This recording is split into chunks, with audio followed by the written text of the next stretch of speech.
dua kebenaran firman Tuhan yang hari ini kita pelajari dari Mazmur 146 ayat 1 sampai 10. Tentang siapakah Allah yang penuh dengan belas kasih. Ayo mari sama-sama kita simpulkan. Yang pertama, Allah pencipta dan penebus kita. Yang kedua, Allah yang mengerti dan peduli segala kesusahan kita.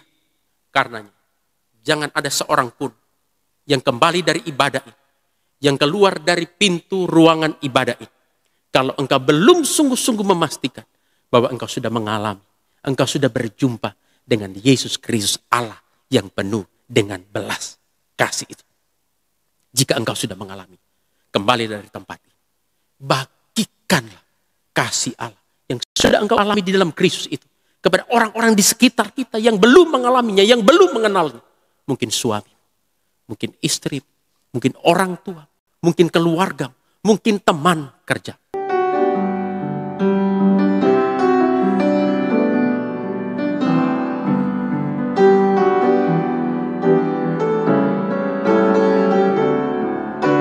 Saya mengajak kita membuka satu bagian firman Tuhan sesuai dengan tema yang diberikan oleh gereja pada hari ini dari Mazmur 146. Mazmur 146 ayat 1 sampai ayat yang ke-10. Mazmur 146 ayat 1 sampai ayat yang ke-10. Saya memulai khotbah hari ini dengan satu kutipan yang indah dari seorang yang bernama Jürgen Moltmann. Jürgen Moltmann adalah seorang teolog reformir berasal dari Jerman.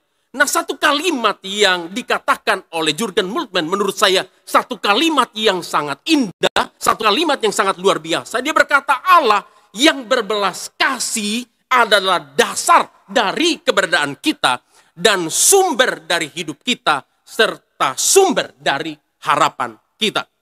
Saudara-saudara, Moltmann mengatakan bahwa Allah yang penuh dengan belas kasih, Dia adalah dasar dari keberadaan hidup kita. Dia adalah sumber hidup kita. Dan Dia adalah sumber pengharapan di dalam hidup kita.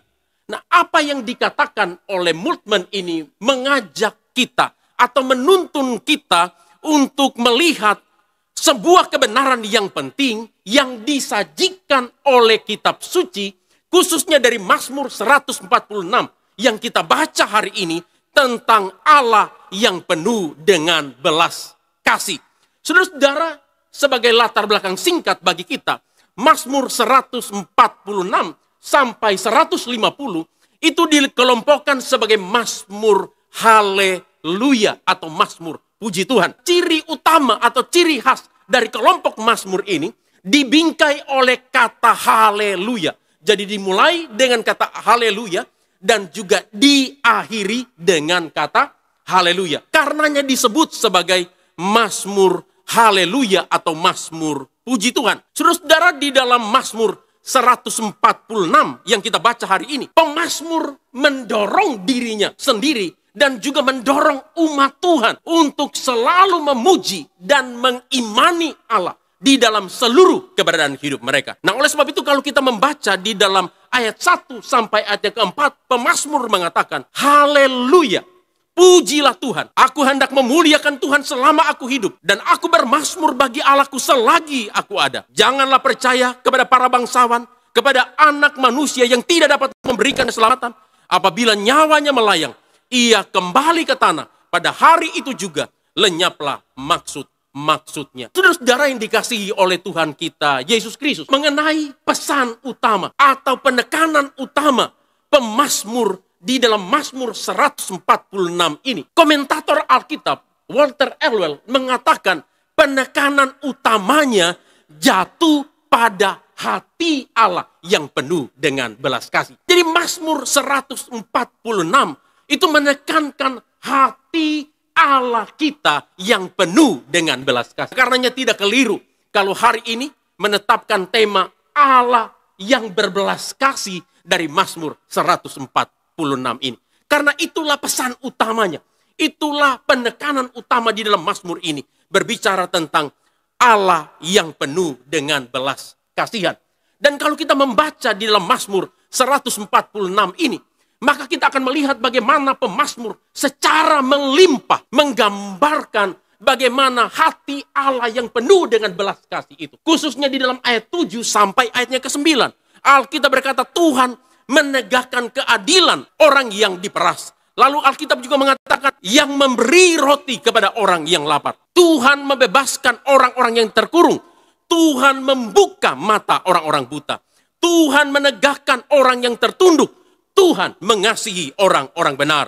Tuhan menjaga orang asing. Anak yatim dan janda ditegakkannya kembali. Saudara-saudara, inilah gambaran Alkitab tentang karakter dan tindakan Allah yang penuh dengan belas kasih kepada umatnya, kepada kita orang-orang yang percaya kepada Dia. Nah, oleh sebab itu the Prince of Preachers, pangerannya para pengkhotbah, Charles Spurgeon, berkata tentang Mazmur 146 khususnya ayat 7 sampai ayatnya ke-9 ini sebagai katalog besar dari belas kasih Allah. Jadi Spurgeon melihat Mazmur 146 khususnya ayat 7 sampai ayatnya ke-9 itu merupakan sebuah katalog atau daftar besar dari belas kasih Allah. Nah, saudara-saudara yang dikasihi oleh Tuhan kita Yesus Kristus, tentunya karakter Allah yang penuh belas kasih tidak bisa dilepaskan dari hakikat diri Allah sendiri yang adalah kasih. Karena Alkitab memberitahu kepada kita di dalam 1 Yohanes pasal 4 ayat 8 dan 16, Allah adalah kasih. Jadi dari Allah yang adalah kasih, mengalir sifat tindakan Allah yang penuh dengan belas kasih. Saudara, pertanyaan yang lebih penting, yang lebih mendasar untuk kita pikirkan bersama-sama pada hari ini, berhubungan dengan tema Allah yang berbelas kasih, yang kita renungkan pada hari ini adalah, siapakah Allah yang adalah kasih dan penuh belas kasih itu, yang harus selalu kita puji, kita imani di dalam kehidupan kita. Saudara yang dikasihi oleh Tuhan, Mazmur 146 memberikan kita setidaknya dua petunjuk tentang pribadi Allah yang adalah kasih dan penuh belas kasih itu, yang harus selalu kita puji dan imani di dalam kehidupan kita. Here we go. Mari kita lihat satu persatu. Ini dia. Yang pertama, Dia adalah Allah pencipta dan penebus kita. Sama-sama, ayo. Dia adalah Allah pencipta dan penebus kita. Saudara, kebenaran ini yang bisa kita lihat di dalam Mazmur 146 ayat 5 sampai ayat yang ke-6. Dikatakan berbahagialah orang yang mempunyai Allah Yakub. Nah, garis bawahi. Itu kata penting. Sebagai penolong yang harapannya pada Tuhan Allahnya.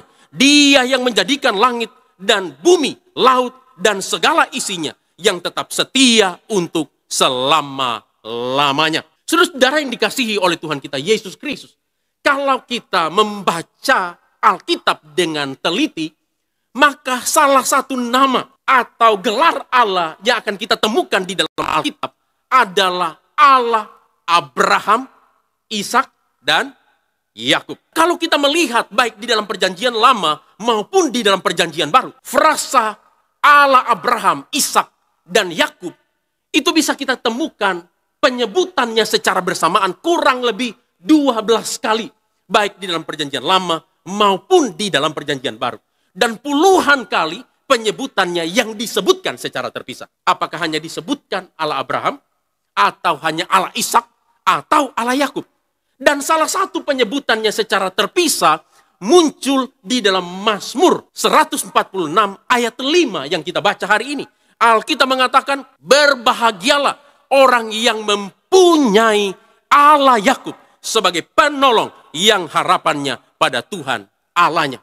Saudara, satu hal yang harus kita mengerti, satu hal yang harus kita pahami, bahwa penyebutan secara bersamaan maupun secara terpisah adalah merujuk atau menunjuk kepada Allah yang sama, yaitu Allah yang setia kepada perjanjiannya pada umatnya. Jadi baik disebutkan secara bersama-sama Allah Abraham, Ishak, dan Yakub, atau disebutkan secara terpisah seperti yang kita baca hari ini, hanya disebutkan Allah Yakub, itu merujuk kepada Allah yang sama, yaitu Allah yang setia kepada perjanjiannya. Nah karena itu di dalam Mazmur pasal 146 ayat 6 bagian B yang kita baca hari ini. Di sana dikatakan dia adalah Allah yang tetap setia untuk selama-lamanya. Saudara-saudara, pertanyaannya adalah siapakah Allah yang setia kepada perjanjiannya itu? Yang di dalam konteks Mazmur 146 yang kita baca hari ini adalah Allah yang penuh dengan belas kasih. Yang diimani oleh Abraham, diimani oleh Ishak, dan tentunya juga diimani oleh Yakub. Dengarkan baik-baik. Dia adalah Allah pencipta dan penebus kita.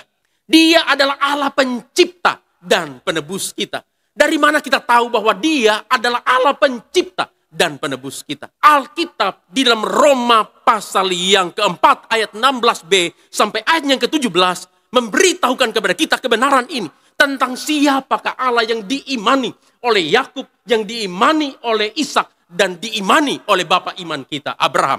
Alkitab mengatakan sebab Abraham adalah bapa kita semua. Seperti ada tertulis, engkau telah kutetapkan menjadi bapa banyak bangsa di hadapan Allah yang kepadanya ia percaya. Nah ini perhatikan. Siapa yang dipercaya oleh Abraham? Yaitu Allah yang menghidupkan orang mati dan yang menjadikan dengan firman-Nya apa yang tidak ada menjadi ada. Nah saudara-saudara perhatikan baik-baik Roma pasal 4 ayat 16 sampai 17 itu. Siapakah Allah yang dipercaya, yang diimani oleh Yakub, oleh Ishak, dan juga bapa iman kita Abraham? Alkitab mengatakan bahwa dia adalah Allah yang dapat membangkitkan orang mati. Ini bicara tentang apa? Allah penebus. Dan dia adalah Allah yang menjadikan segala sesuatu dari yang tidak ada menjadi ada. Ini bicara tentang apa? Allah pencipta. Saudara-saudara, Allah yang diimani oleh Abraham, Ishak, dan Yakub adalah Allah yang menghidupkan orang mati. Allah penebus. Dan dia adalah Allah pencipta. Yang menciptakan segala sesuatu dari yang tidak ada menjadi ada. Karenanya di dalam Mazmur 146 ayat 6 bagian A yang kita lihat tadi. Pemazmur menyinggung hal ini. Dia berkata dia yang menjadikan langit dan bumi, laut dan segala isinya. Saudara-saudara, Allah pencipta dan Allah penebus itu. Dialah Allah yang penuh dengan belas kasih. Yang telah mewahyukan dirinya di sepanjang kitab suci. Allah pencipta dan penebus itu adalah Allah yang memperkenalkan dirinya. Atau yang kita kenal di dalam sebutan Allah Tritunggal. Allah yang esa. Allah yang satu di dalam hakikat. Tetapi berada tiga pribadi kealahan yang berbeda. Yaitu Bapa, Anak, dan Roh Kudus. Dialah Allah pencipta. Dia adalah Allah penebus kita. Karena kalau kita membaca Alkitab, maka kita akan menemukan Alkitab memberitahukan kepada kita penciptaan segala sesuatu. Alam semesta dan segala isinya. Termasuk kita, termasuk manusia. Itu dikerjakan oleh Allah Tritunggal. Misalnya di dalam Kejadian pasal 1 ayat 1 sampai 2. Kita melihat bahwa Allah Bapa pribadi pertama dari Allah Tritunggal. Mencipta alam semesta melalui perantaraan firman-Nya pribadi kedua. Dan Alkitab mengatakan roh Allah melayang-layang menopang ciptaan Allah. Jadi di dalam karya penciptaan itu dikerjakan oleh Allah pencipta dan Allah penebus. Allah Tritunggal yang mewahyukan dirinya kepada kita di dalam kitab suci. Nah bukan saja di dalam penciptaan Allah Tritunggal berkarya. Tetapi juga di dalam penebusan kita itu juga adalah pekerjaan dari Allah Tritunggal. Karena kalau kita membaca misalnya di dalam Efesus pasal 1 ayat 3 sampai ayat 14. Maka di sana kita akan melihat satu kebenaran. Alkitab memberitahukan kepada kita bahwa Allah Bapa telah memilih kita sejak di dalam kekekalan untuk menjadi anak-anaknya. Dan Yesus Kristus anak Allah yang mati di atas Kalvari, mati di atas kayu salib, mencurahkan darahnya untuk menebus kita orang yang berdosa. Dan Roh Kudus yang mengaplikasikan dan memateraikan keselamatan yang berasal dari Bapa di dalam dan melalui Yesus Kristus kepada setiap kita orang percaya. Supaya kita bisa mengaku, supaya kita bisa percaya, supaya kita bisa menerima Yesus Kristus sebagai Tuhan dan Juru Selamat kita secara pribadi. Jadi baik penciptaan segala sesuatu, itu adalah karya dari Allah Tritunggal. Demikian juga penebusan kita, penebusan dunia, penebusan orang yang berdosa, itu juga dikerjakan oleh Allah Tritunggal. Dan saudara-saudara yang dikasihi oleh Tuhan, kita bersyukur. Karena pada puncaknya, Allah pencipta dan Allah penebus itu telah mewahyukan dirinya secara sempurna melalui Yesus Kristus, pribadi kedua, Allah Tritunggal. Sehingga Allah yang tadinya tersembunyi, bisa kita kenal di dalam dan melalui Yesus Kristus Tuhan kita. Karena kalau kita membaca di dalam Injil Yohanes, Yohanes pasal 1 ayat 1 dimulai dengan satu kalimat, pada mulanya adalah firman. Firman itu bersama-sama dengan Allah, dan firman itu adalah Allah. Ayat 3 dikatakan, segala sesuatu dijadikan oleh dia, dijadikan oleh firman itu. Lalu ayat 14 Alkitab mengatakan, firman itu telah menjadi manusia dan diam di antara kita. Dan ayat 18 ditutup dengan satu kalimat, tidak ada seorang pun yang bisa melihat Allah, kecuali anak tunggal Allah yang duduk di pangkuan Bapa, yang menunjukkannya, yang menyingkapkannya kepada kita. Jadi Allah pencipta, Allah penebus itu telah mewahyukan dirinya kepada kita secara sempurna di dalam dan melalui Yesus Kristus, Tuhan kita. Karenanya Yesus Kristus adalah bukti tertinggi dari belas kasih Allah bagi kita.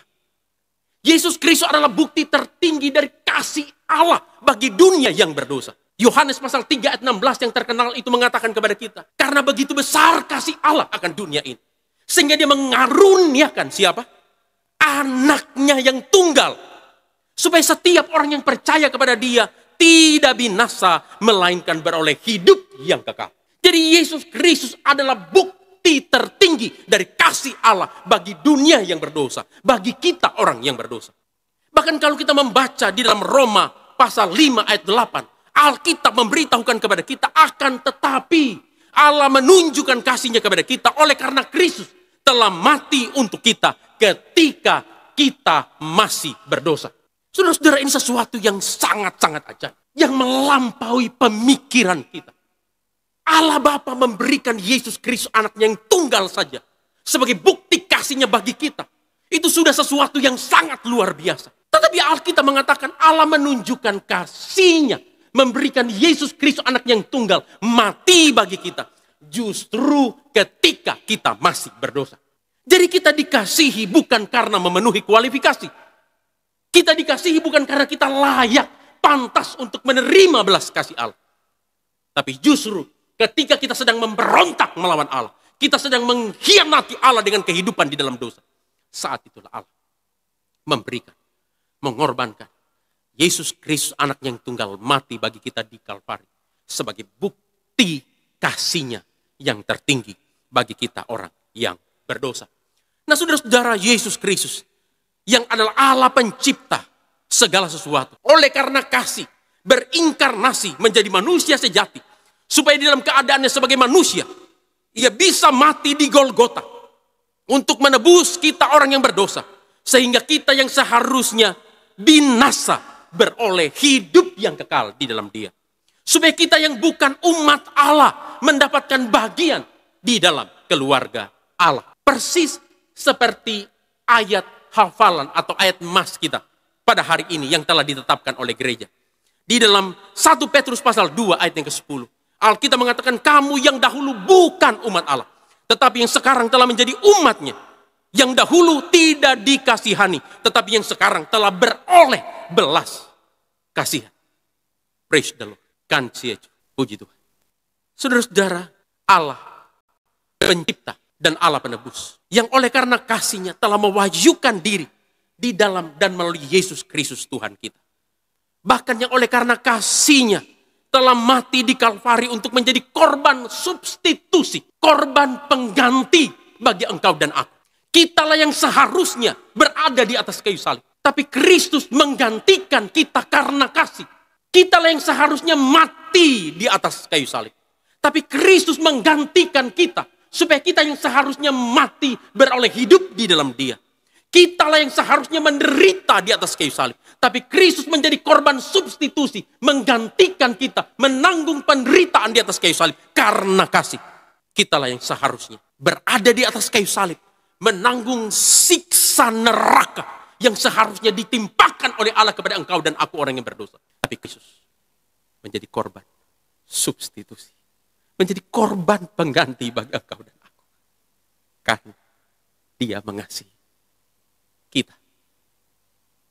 Oleh sebab itu Dialah satu-satunya Allah yang harus kita kenal. Dialah satu-satunya Allah yang harus kita puji. Dialah satu-satunya Allah yang harus kita imani di dalam hidup kita. Tidak ada yang lain. Hanya kepada Dia satu-satunya kita bisa menyandarkan seluruh hidup kita. Seluruh keberadaan hidup kita. Saudara, mungkin kita pernah mendengar cerita ini dalam versi yang lain. Satu ketika ada seorang pria yang sedang berpergian ke luar kota mengendarai mobil mewahnya, mobil mahalnya. Di awal perjalanannya pria ini tidak mengalami masalah. Tetapi ketika dia sudah menempuh perjalanan beberapa kilometer, puluhan kilometer, mobilnya mengalami masalah. Mogok dan dia harus menepi. Pria ini berusaha untuk membetulkan, untuk memperbaiki mobil yang mati itu. Dengan harapan dia bisa segera melanjutkan perjalanan. Dengan segala hikmatnya, dengan segala pengalamannya, dengan segala usahanya. Dia coba kutak-katik mobil, tapi setelah berjam-jam, mobil itu juga tidak menyala. Dia tidak berhasil memperbaiki dan menghidupkan mobil itu. Di tengah-tengah keputusasaan, di tengah-tengah ketidakberdayaan, dia duduk dengan berharap semoga ada orang yang lewat yang bisa memberi pertolongan kepada dia. Dan benar, tidak lama kemudian dari kejauhan ada sebuah mobil yang melaju dengan kencang. Maka dari jauh pria itu melambaikan tangannya, menunjukkan dia butuh pertolongan, butuh bantuan. Dan betul, mobil itu menepi, berhenti, lalu seorang bapak tua turun dari mobil itu. Dia menghampiri pria ini, dan dia bertanya, apa yang bisa saya bantu? Lalu pria itu menceritakan masalahnya. Bahwa mobilnya mogok, mobilnya mati, dia sudah berusaha untuk menghidupkannya dengan segala pengalamannya, usahanya. Tapi mobil itu tidak bisa hidup juga. Lalu bapak tua itu dengan rendah hati berkata, boleh saya bantu? Boleh saya lihat mobil Bapak? Saudara, orang ini yang sudah menanti ada orang yang membantu dia. Tentunya sangat berharap dia dibantu. Oh iya, boleh Bapak. Tetapi ketika Bapak itu mulai melangkah ke mobilnya, tiba-tiba keraguan muncul di dalam hatinya. Dia bilang, Pak, butuh sih, saya butuh dibantu Pak. Tapi ngomong-ngomong Bapak ini bisa nggak? Saya tanya dulu nih, soalnya ini bukan mobil sembarang Pak, ini mobil mahal, ini mobil Ford. Bapak itu dengan tersenyum, saya coba ya. Lalu dia buka kap mobil itu, dia kutak-katik 1-2 kali. Dia bilang, ya sekarang kamu coba nyalakan mesinnya. Betul, sekali di starter, bum, bum, bum, bum, bum, ih jalan. Pria itu kaget, dia turun dari mobilnya, dia samperin bapak tua itu. Pak, Bapak ini hebat, luar biasa. Saya saja udah coba berjam-jam, gak bisa. Bapak cuma kutak-katik 1-2 kali, tiba-tiba mobilnya hidup. Bapak ini siapa? Bapak ini montir ya? Bapak ini punya bengkel ya? Dengan tersenyum, bapak tua itu mengulurkan tangan. Kenalkan, nama saya Henry Ford yang ciptakan mesin mobil Bapak. Hah? Henry Ford? Waduh, pantas. Terkagum-kagum pria itu. Saudara-saudara, pelajaran penting yang bisa kita pelajari dari ilustrasi ini. Hanya orang yang menciptakan mobil Ford yang bisa memperbaiki mobil Ford dengan sempurna. Kita ini adalah ciptaan Allah. Bahkan kita sudah diciptakan kembali, sudah ditebus oleh Allah di dalam dan melalui Yesus Kristus yang sudah mati bagi kita di atas kayu salib. Nah, oleh sebab itu hanya Yesus Kristus yang bisa memperbaiki hidup kita yang rusak. Hanya Yesus Kristus yang bisa memulihkan hidup kita yang hancur. Hanya Yesus Kristus yang bisa menghidupkan kita kembali dari kematian secara rohani kepada satu kehidupan yang baru, kehidupan yang kekal di dalam Allah melalui Yesus Kristus, Tuhan kita. Nah, oleh sebab itu, Yesus Kristus yang adalah Allah pencipta dan penebus, yang sudah menyatakan dirinya bagi kita, bahkan dia mati di atas kayu salib untuk menggantikan kita. Seharusnya dialah satu-satunya yang menjadi sumber pertolongan dan sumber pengharapan di dalam hidup kita. Kita tidak boleh menggantungkan hidup kita pada diri kita sendiri atau kepada hal yang lain. Tapi satu-satunya yang harus menjadi sumber pertolongan dan sumber pengharapan di dalam hidup kita. Hanya Yesus Kristus, Tuhan kita. Mungkin hari ini ketika engkau mendengar firman Tuhan, engkau berkata, aduh Pak Pendeta, hidup saya sudah terlalu rusak. Hidup saya begitu pekat, kelam di dalam dosa. Saya seorang pencuri, saya seorang penjudi, saya seorang pecelingkuh, saya seorang pemfitnah. Bahkan saya seorang pembunuh. Saya seorang suami yang kurang ajar, yang ringan tangan kepada istri. Saya istri yang kurang ajar, yang kurang hormat kepada suami saya. Saya orang tua yang tidak bertanggung jawab. Saya anak yang durhaka. Saya orang berdosa. Apakah Yesus sanggup mengubahkan hidup saya? Apakah Yesus sanggup memulihkan hidup saya? Apakah Yesus sanggup memperbaiki hidup saya? Saudara-saudara, Rasul Paulus di dalam 1 Timotius pasal 1 ayat 15 berkata, Yesus Kristus datang ke dalam dunia untuk mencari dan menyelamatkan orang yang berdosa. Dan di antara mereka, akulah yang paling berdosa. Jadi kalau hari ini engkau merasa, aku orang yang berdosa di hadapan. Justru bagi engkau, dan juga bagi aku orang yang paling berdosa ini, Kristus datang ke dalam dunia karena dia mengasihi kita. Saudara-saudara, hanya di dalam Kristus kita akan menemukan kasih dan kebahagiaan yang sejati. Karenanya Mazmur 146 ayat 5 mengatakan, berbahagialah orang yang mempunyai Allah Yakub. Siapa dia? Allah pencipta dan penebus kita. Sebagai penolong yang harapannya pada Tuhan Allahnya. Nah, siapakah Allah yang adalah kasih dan penuh belas kasih itu? Yang harus selalu kita puji dan imani di dalam hidup kita. Yang pertama, dia adalah Allah pencipta dan penebus kita. Ayo sama-sama. Dia adalah Allah pencipta dan penebus kita. Yang kedua, dia adalah Allah yang mengerti dan peduli segala kesusahan hidup kita. Dia adalah Allah yang mengerti dan peduli segala kesusahan hidup kita. Saudara-saudara, kita bisa melihat kebenaran ini di dalam ayat 7 sampai ayatnya ke-10. Saya tidak membacakan lagi bagi kita. Kita bisa memperhatikan di dalam Alkitab kita masing-masing. Saudara-saudara, kalau kita membaca di dalam ayat 7 sampai ayatnya ke-9, kita akan melihat ini adalah gambaran dari pemazmur bahwa Allah yang penuh belas kasih adalah Allah yang mengerti dan peduli segala kesusahan umatnya. Khususnya mereka yang marginal, mereka yang dipinggirkan, mereka yang susah, mereka yang menderita. Saudara-saudara, ini penting untuk kita pahami. Karena hanya dengan mengerti belas kasih Allah di tengah-tengah berbagai kesulitan, pergumulan, bahkan penderitaan hidup yang kita alami di dalam hidup ini, maka kita akan memperoleh kekuatan, kita akan memperoleh penghiburan di dalam menjalani kehidupan di dalam dunia ini yang penuh dengan kesusahan, yang penuh dengan pergumulan, yang penuh dengan berbagai penderitaan. Belas kasih Allah adalah satu-satunya penghiburan dan kekuatan bagi manusia di tengah penderitaan. Nah, karenanya benar ketika John Stott mengatakan, belas kasih Allah adalah satu-satunya harapan bagi dunia yang penuh dosa, balsam bagi jiwa kita yang terluka, dan kekuatan bagi roh kita yang lemah. Charles Spurgeon juga mengatakan, belas kasih Allah adalah tetesan termanis yang pernah jatuh ke hati manusia yang sedih dan menderita.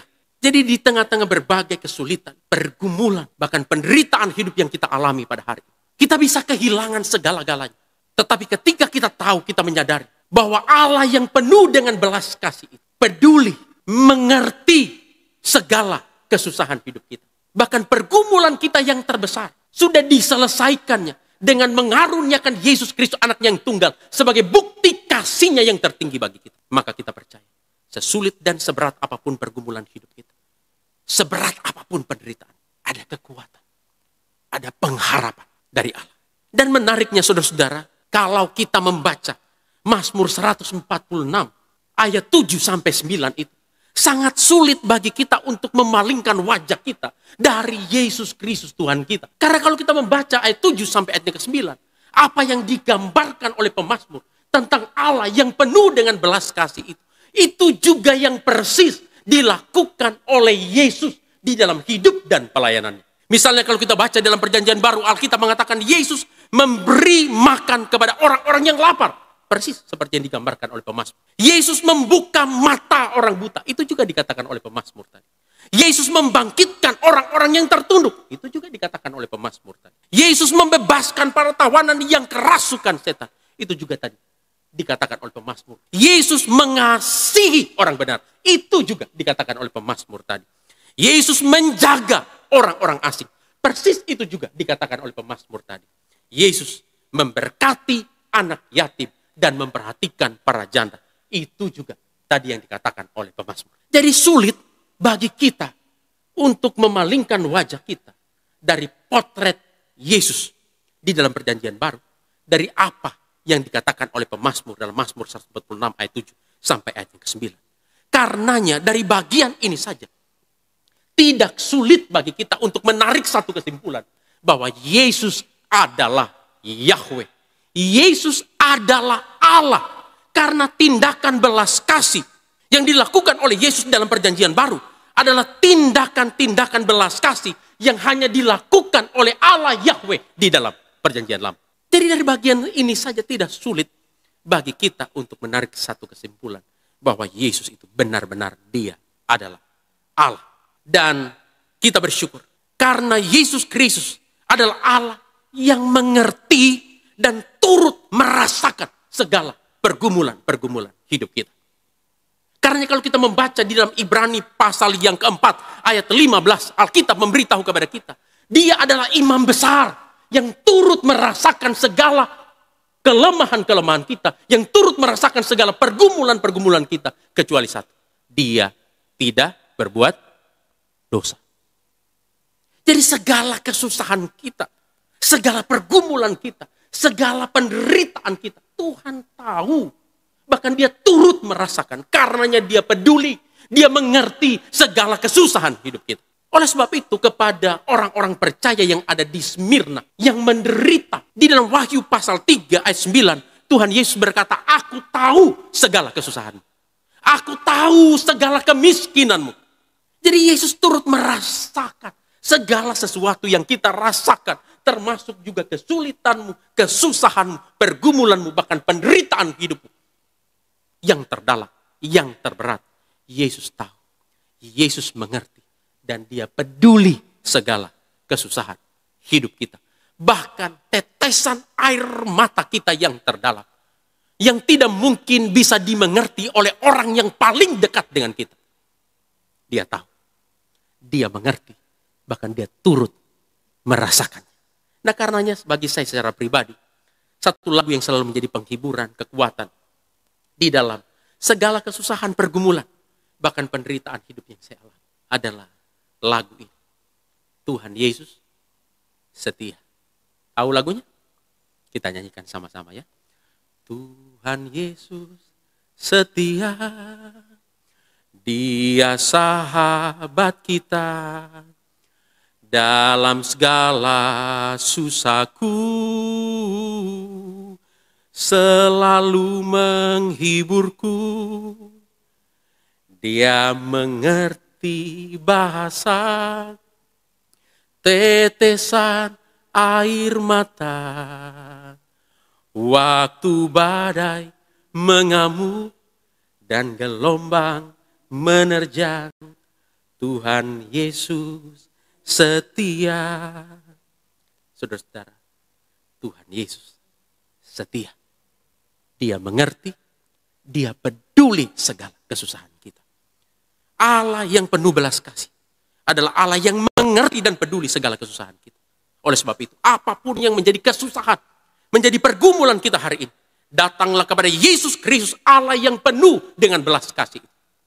Karena dia sendiri dalam Matius pasal 11 ayat 28 berkata, marilah kepadaku hai engkau yang letih, lesu, dan berat. Aku akan memberikan kelegaan kepadamu. Aku akan memberikan kelepasan kepadamu. Jadi jika hari ini engkau sedang berada dalam pergumulan hidup yang berat. Mungkin engkau bergumul dengan hidup yang banyak masalah. Hari ini mungkin engkau bergumul dengan rumah tangga keluargamu yang berantakan, banyak masalah. Mungkin hari ini engkau sedang bergumul dengan pekerjaanmu, dengan usaha, dengan bisnismu yang banyak masalah. Mungkin hari ini engkau sedang bergumul dengan kondisi kesehatanmu yang benar-benar sangat mengkhawatirkan. Atau kondisi kesehatan orang-orang yang kita kasihi yang betul-betul sangat mengkhawatirkan. Dengan tangan terbuka, Yesus mengundang engkau dan aku hari ini. Marilah, anakku, hai engkau yang letih, lesu, dan berat. Aku akan memberi kelegaan kepadamu. Kalau hari ini mungkin engkau sedang bergumul dengan kemiskinan hidup yang engkau alami, datanglah kepada Kristus. Karena dia mengerti, dia tahu apa itu kemiskinan. Alkitab memberitahu kepada kita di dalam keadaannya sebagai manusia. Sejak dia lahir, bahkan sampai dia mati, dia hidup di dalam kemiskinan. Sampai Alkitab mengatakan tempat untuk meletakkan kepalanya saja dia tidak punya. Kalau hari ini, mungkin engkau sedang bergumul, engkau sedang menderita, karena engkau sedang dikhianati oleh orang-orang yang paling dekat dengan engkau. Orang-orang yang paling mungkin engkau kasih, datanglah kepada Kristus. Karena dia tahu artinya dikhianati oleh orang yang dia kasih. Dia sudah mengalaminya, dikhianati oleh muridnya sendiri yang dia kasih. Dia mengerti, dia tahu pergumulan kita. Bahkan mungkin hari ini, engkau sedang bergumul dengan kondisi kesehatanmu yang benar-benar sangat mengkhawatirkan. Atau kondisi kesehatan orang-orang yang kau kasih yang benar-benar sangat mengkhawatirkan. Datanglah kepada Kristus. Karena di atas kayu salib Kristus sudah menanggung penyakit manusia yang paling mengerikan di hadapan Allah. Yaitu dosa kita. Dia tahu, dia mengerti apa itu kesakitan. Kalau hari ini, mungkin engkau sedang bergumul. Engkau sedang kesusahan, bahkan engkau sedang menderita. Karena engkau pernah dilecehkan. Bahkan mungkin mohon maaf secara seksual. Datanglah kepada Kristus. Dia sudah mengalaminya. Dia tahu apa itu dilecehkan. Di atas kayu salib. Dia ditelanjangi di hadapan umum. Dia dilecehkan. Dia mengerti. Dia tahu apa kesusahan. Apa pergumulan. Dengan tangan terbuka. Dia menanti kita. Dia menunggu kita. Marilah kepadaku engkau yang letih lesu dan beban berat. Aku akan memberi kelepasan. Memberi kelegaan kepadamu.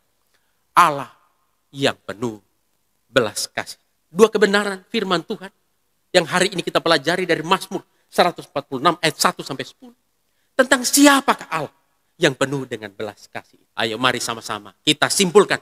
Yang pertama, Allah pencipta dan penebus kita. Yang kedua, Allah yang mengerti dan peduli segala kesusahan kita. Saya tutup dengan satu kutipan dari komentator Alkitab Warren Wiersbe mengenai bagian ini. Dia berkata penulis Mazmur ini menasehati kita untuk memuji dan mempercayai Allah yang penuh belas kasih itu. Karena dia memahami bahwa Allah bukan hanya bagian dari kehidupan, tetapi jantung kehidupan. Karenanya, jangan ada seorang pun yang kembali dari ibadah ini, yang keluar dari pintu ruangan ibadah ini, kalau engkau belum sungguh-sungguh memastikan bahwa engkau sudah mengalami, engkau sudah berjumpa dengan Yesus Kristus Allah yang penuh dengan belas kasih itu. Jika engkau sudah mengalami, kembali dari tempat ini, bagikanlah kasih Allah yang sudah engkau alami di dalam Kristus itu kepada orang-orang di sekitar kita yang belum mengalaminya, yang belum mengenalnya. Mungkin suami, mungkin istri, mungkin orang tua, mungkin keluarga, mungkin teman kerja.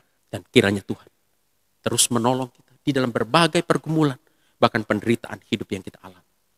Untuk terus hidup di dalam kasih Allah yang kekal. Sampai kita kembali kepada Dia atau Kristus datang kembali yang kedua kalinya untuk menjemput kita. Amin. Amin. Kita berdoa. Sungguh lembut Tuhan Yesus memanggil aku dan kau. Lihatlah Dia prihatin menunggu aku dan kau. Hai mari datanglah, kau yang lelah, mari datanglah.